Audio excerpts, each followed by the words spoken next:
Welcome and thank you for joining us. You are watching Millennium News Hour and I am Tanzeeba Noreen. Today we have brought top and trending news from across the nation and the world. Let's begin with the headlines.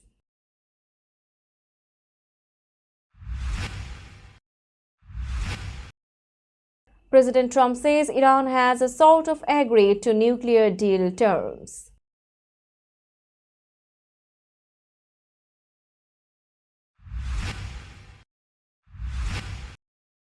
President Trump visits UAE to boost AI ties after Qatar military talks.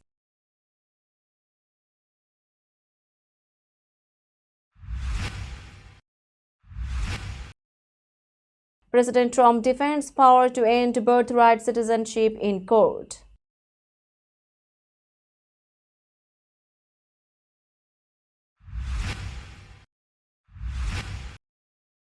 Vice President Vance and Secretary Rubio to attend first American Pope's installation.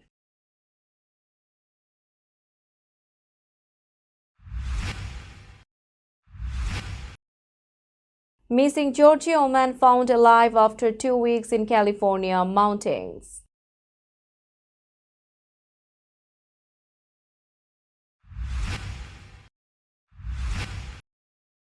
Governor Hochul announces $86 million funding for arts and culture projects across New York.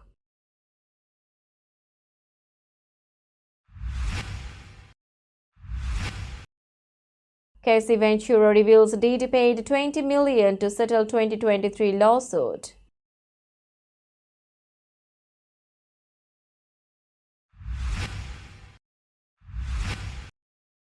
Putin skips Turkey peace talks as Trump pushes for Ukraine ceasefire.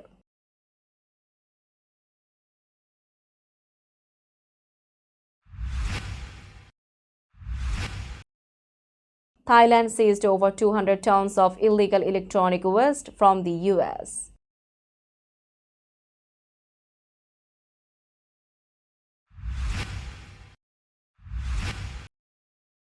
Pressure increased on FIFA over worker death risks in Saudi World Cup construction.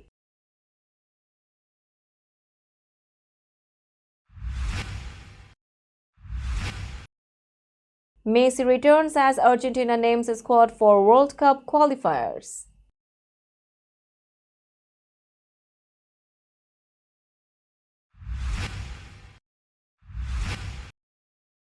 And Shakib Al Hasan joins Lahore Qalandars as key player for PSL Season 10.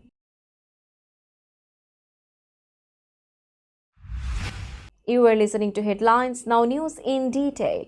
President Trump said that the United States and Iran have sort of agreed to the terms of a nuclear deal. He described the talks between U.S. envoy Steve Witkoff and Iranian Foreign Minister Abbas Araghchi as very serious negotiations aimed at long-term peace.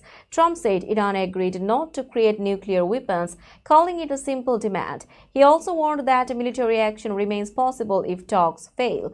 Iranian advisor Ali Shamkhani said Iran is ready to reduce uranium enrichment and allow inspections if sanctions lift immediately. Secretary of Energy Chris Wright expected a deal by the end of 2025, saying it could improve Iran's economy and regional security. During the trip, Trump visited U.S. troops in Qatar, saying his priority is to end conflicts but defend the U.S. if needed. He also made serious interim president and plans to lift sanctions on Syria soon. Trump's Middle East tour included stops in Qatar and the UAE. President Donald Trump arrived in the United Arab Emirates after visiting U.S. troops in Qatar and discussing military and economic deals. During his stop in Qatar, Trump praised Doha's $10 billion investment in a U.S. military facility and confirmed $42 billion in defense purchases signed. In Abu Dhabi, Trump was welcomed by President Sheikh Mohammed bin Zayed Al Nahyan. They toured the Sheikh Zayed Grand Mosque, which was closed in honor of Trump's visit. Trump called the mosque so beautiful and said the gesture was a great tribute to the U.S. The UAE hopes to become a global leader in artificial intelligence with U.S. support. A preliminary deal will let the UAE import 500,000 advanced NVIDIA AI chips each year. This plan may boost the UAE's AI development, though it has raised national security concerns in the US. A final technology agreement, including security commitments, was expected to be signed later that day. Trump's Gulf tour also included a $600 billion Saudi investment deal, 210 Boeing jets for Qatar Airways, and $142 billion in US arms sales. He said a nuclear deal with Iran was close and announced sanctions on Syria would end. The Supreme Court heard arguments from the Trump administration to limit lower court orders that stopped his birthright citizenship policy. These arguments took place during a special May session. The policy aims to deny U.S. citizenship to children born in the U.S. to parents who are in the country illegally or temporarily. The court did not review the legality of the policy itself, but focused on whether lower court judges had the power to block the policy nationwide. The Justice Department argued that the rulings should only protect the 22 states, 2 groups, and 7 individuals who sued, not the entire country. Trump's administration hoped the court would allow partial enforcement of the policy while legal battles continue. So far, the lower courts have kept the policy blocked. This legal fight is part of a larger battle over nationwide court orders. In his second term, President Trump has faced over 200 legal challenges. Experts say these broad orders are slowing down national policymaking. The court may limit but not remove these orders. If restricted, future lawsuits might require class action cases to protect more people, especially in citizenship-related issues. A ruling is expected soon. Vice President J.D. Vance and Secretary of State Marco Rubio will attend Pope Leo XIV's inaugural Mass in Vatican City on May 18, the White House confirmed. Usha Vance, the second lady, will also join the U.S. delegation. Leo, born Robert Prevost in Chicago, became the first American pope after being elected by the conclave last week. He was made a cardinal by Pope Francis in 2023 and had been living in Peru. Before becoming pope, Leo shared posts online that criticized Vance, President Trump, and their views. One post quoted an article titled, "J.D. Vance is wrong. Jesus doesn't ask us to rank our love for others." Vance, a Catholic since 2019, still congratulated Leo, saying millions would pray for his leadership. In an interview, he said he expects to agree and disagree with Leo, but will pray for him and the church. President Trump called Leo's election a great honor for our country and said he looked forward to meeting him. We will be back after a short break. Till then, stay with us. This world continuously revolving around various events. Every minute, every second, something is happening somewhere around the globe, and you want to get connected to that event or to that specific moment. Here we come, Millennium News Hour, to get you connected with top USA and international trending news, which includes local news, political news, world news, business news, health and science-related news, entertainment news, sports news, and so on. Millennium News 24 is transmitted and available to be watched free for OLED TVs such as Sony, Samsung, LG, Roku TV, Amazon TV, and Apple TV, and also in all European countries and Australia available with Sky Network, Worldwide Jago TV, Radiant IPTV, Worldwide Jago BD Network, and Horizon Satellite globally. Stay connected with Millennium News Hour to get the world news on your feed. Welcome back to Millennium News Hour. Tiffany Slatton, a 27-year-old woman from Jeffersonville, Georgia, was found alive after being missing for 2 weeks in California's Sierra Nevada mountains.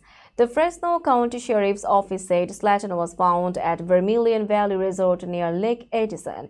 The resort owner, who had left a cabin unlocked for lost hikers, discovered her inside. Slayton was dehydrated but in good condition. She was taken to a hospital for observation. Her family had reported her missing on April 29 after not hearing from her since April 20. She was last seen on April 24 near Christmas General Store in Shaver Lake. Her father, Bobby Slayton, said she had recently worked as a dialysis tech in Oregon and was on a trip to check California off her bucket list. Slayton planned to attend medical school to become an anesthesiologist. Detectives will meet with her to learn more about what happened during the 2 weeks she was missing. Governor Kathy Hochul announced that more than $86 million was awarded through the New York State Council on the Earth's Capital Projects Fund. The funds supported 134 projects across New York, focusing on building repairs, accessibility improvements, and new creative spaces. 75% of the awards went to organizations outside New York City and to groups with budgets under $3 million. The grants covered small, mid-sized, and large projects, plus design grants for planning future work. Projects included new lighting at the Upper J Art Center, roof repairs for the Old Time Fiddlers Association, and a major lobby expansion at the Gateway Playhouse. Large projects included a new art center by the Afro-Latin Jazz Alliance and the Go Burn Arts and Cultural Center. NISCA Executive Director Erica Merlin said the funding will boost local economies, tourism, and accessibility. Governor Hochul plans to keep investing in arts with over $160 million set for FY 2026 to support artists and cultural groups statewide. Cassie Ventura, known as Cassie, revealed that Sean Diddy Combs paid $20 million to settle her 2023 lawsuit against him. She made this clear during her testimony in Combs' sex crimes trial a day before she dismissed the case. The lawsuit accused Combs of trafficking, sexual assault, and physical abuse after their breakup in 2018. Cassie said she wanted Combs to read a book she wrote about their relationship and asked for $30 million for the rights, but when he did not respond, she filed the lawsuit in November 2023. The next day, the two sides reached a settlement and Cassie dropped the lawsuit. Combs and Cassie both released statements agreeing to resolve the matter amicably. Combs faces a criminal trial in New York City on charges including racketeering and sex trafficking, denying all claims. The trial is expected to last about 8 weeks. Now it's time for global updates.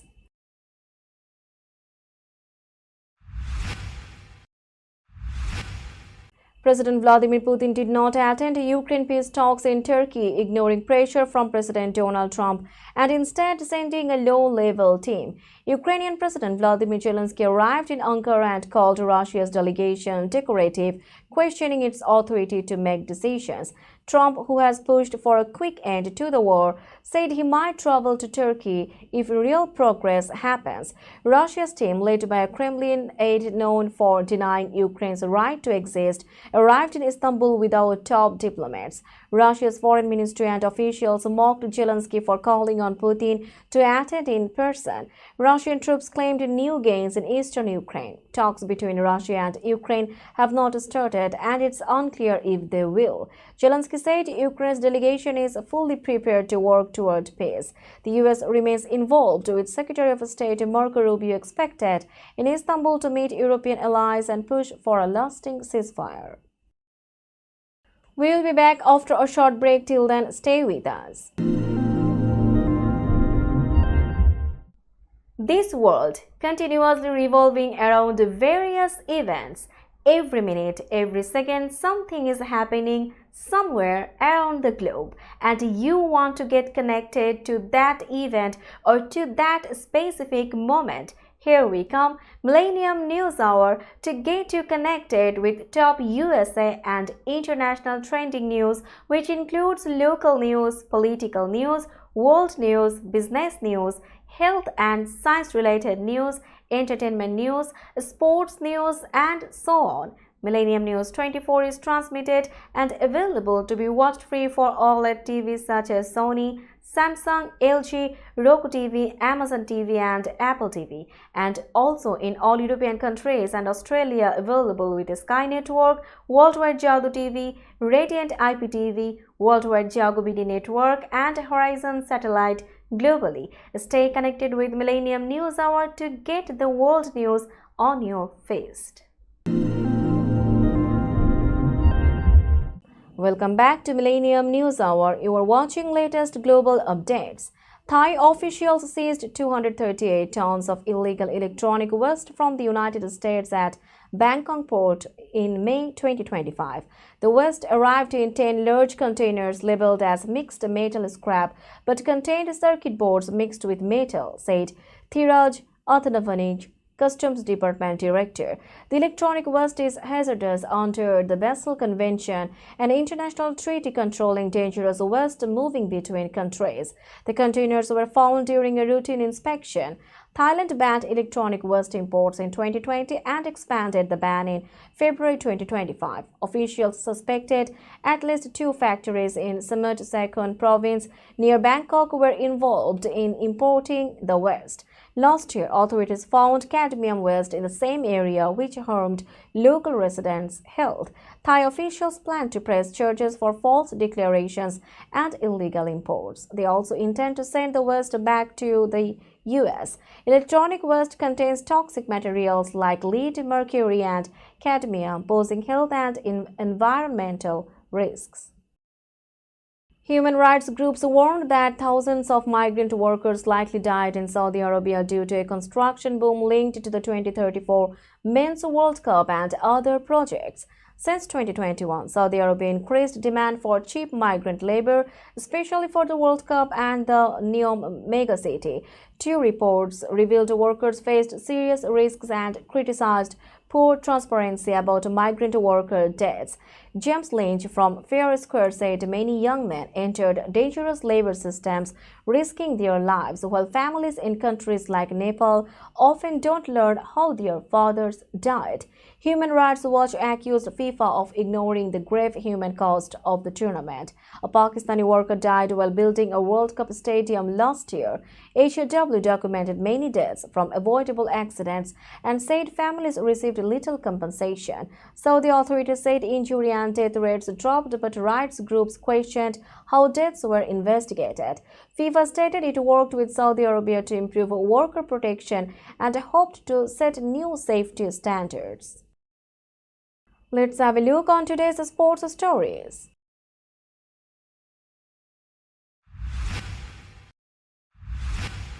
Lionel Messi returned to Argentina's squad as coach Lionel Scaloni announced the preliminary list for the South American World Cup qualifiers. Argentina, already qualified for the 2026 World Cup, will play Chile in Santiago on June 6 and host Colombia on June 11 at the Monumental Stadium. Messi missed recent matches against Uruguay and Brazil due to a left adductor injury, but has fully recovered and is in good form with Inter Miami. Manchester United's Alejandro Garnacho and Racing Strasbourg's Valentin Berso also returned to the squad. Both young players are still working to secure their places in the team. Notable call-ups included Jon Foyth, Nicolas Dominguez, and Valentin Castellanos. Several experienced players like German Pizzella and Marcus Acuna were omitted, while Gonzalo Montiel missed out due to a muscle injury. Bologna, Santiago Castro, and Benjamin Dominguez, despite winning the Italian Cup, were not selected. Paulo Dybala remains absent as he recovers from surgery. Scaloni will finalize the squad closer to the matches with only fully fit players included. Lahore Qalandars confirmed signing Bangladesh's all-rounder Shakib Al Hasan for the rest of the Pakistan Super League Season 10. Shakib replaced injured Daryl Mitchell and was set to join the team on May 17 in Islamabad. Shakib, a veteran in T20 cricket, has scored 7,438 runs and taken 492 wickets, including a best of 6 for 6. His arrival is expected to strengthen the Qalandars squad as they aim for the playoffs. Mitchell was ruled out after a hand injury during a rain-affected match against Karachi Kings on May 4 at Gaddafi Stadium, Lahore. Shakib said he was happy to join and that every game counts at this crucial stage. He looked forward to contributing on the field with a strong team spirit and great fans of Qalandars. Team director Samin Rana welcomed Shakib, confident he will make a big impact as the team prepares for the tournament's final matches. We will be back after a short break. Till then, stay with us.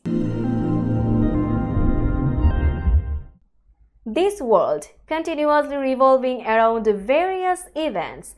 Every minute, every second, something is happening somewhere around the globe, and you want to get connected to that event or to that specific moment. Here we come, Millennium News Hour, to get you connected with top USA and international trending news, which includes local news, political news, world news, business news, health and science-related news, entertainment news, sports news, and so on. Millennium News 24 is transmitted and available to be watched free for OLED TVs such as Sony, Samsung, LG, Roku TV, Amazon TV and Apple TV, and also in all European countries and Australia available with Sky Network, Worldwide Jago TV, Radiant IPTV, Worldwide Jago BD Network and Horizon Satellite globally. Stay connected with Millennium News Hour to get the world news on your feast.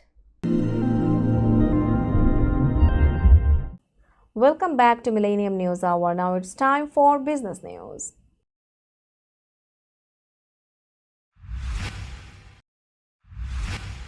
Today's New York stock close price is 19,723.38. The NYSE Composite is increased by 11.83 points or 0.06%.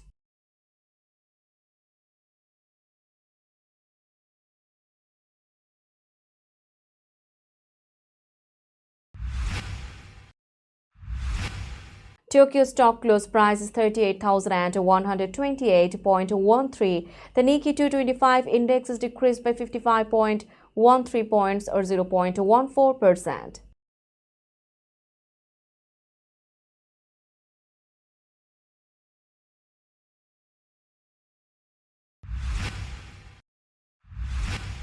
Shanghai stock close price is 3,403.95. The Shanghai index is increased by 29.08 points or 0.86%.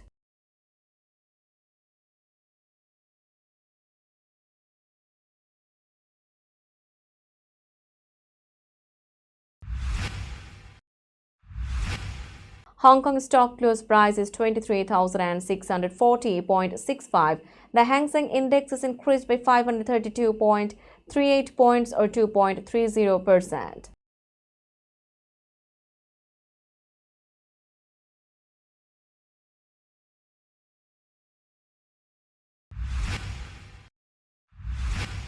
Bombay stock close price is 81,330.56. The Sensex index is increased by 182.34 points or 0.22%.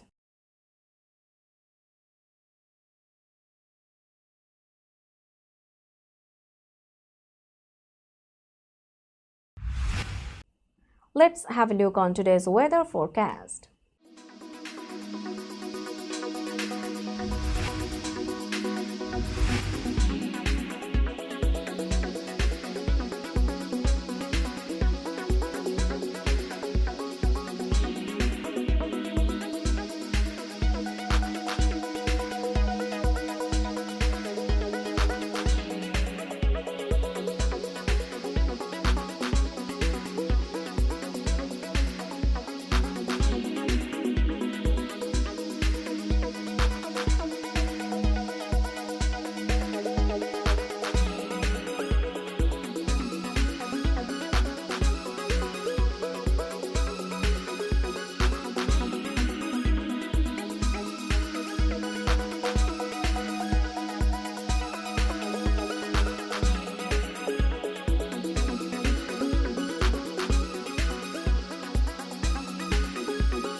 Before finishing today's news, let's hear out the headlines again.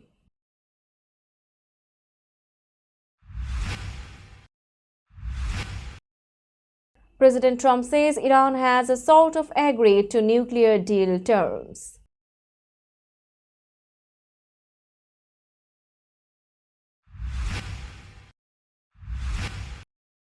President Trump visits UAE to boost AI ties after Qatar military talks.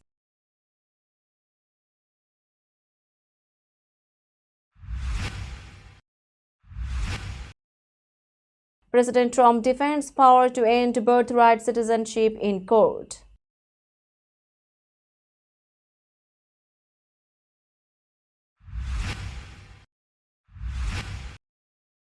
Vice President Vance and Secretary Rubio to attend first American Pope's installation.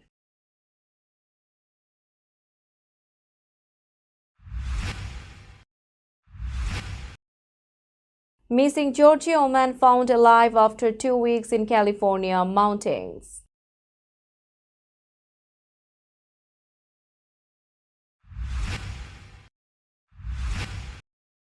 Governor Hochul announces 86 million funding for arts and culture projects across New York.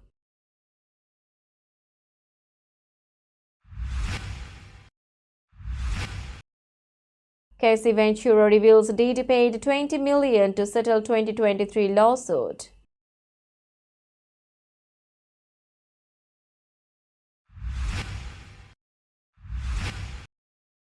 Putin skips Turkey peace talks as Trump pushes for Ukraine ceasefire.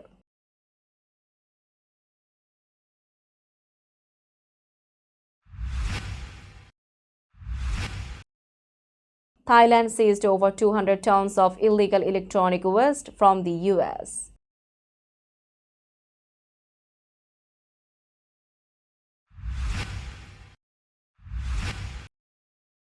Pressure increased on FIFA over worker death risks in Saudi World Cup construction.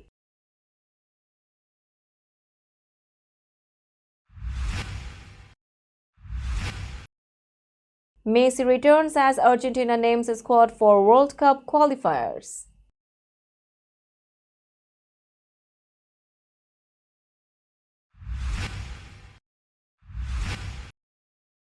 And Shakib Al Hasan joins Lahore Qalandars as key player for PSL Season 10.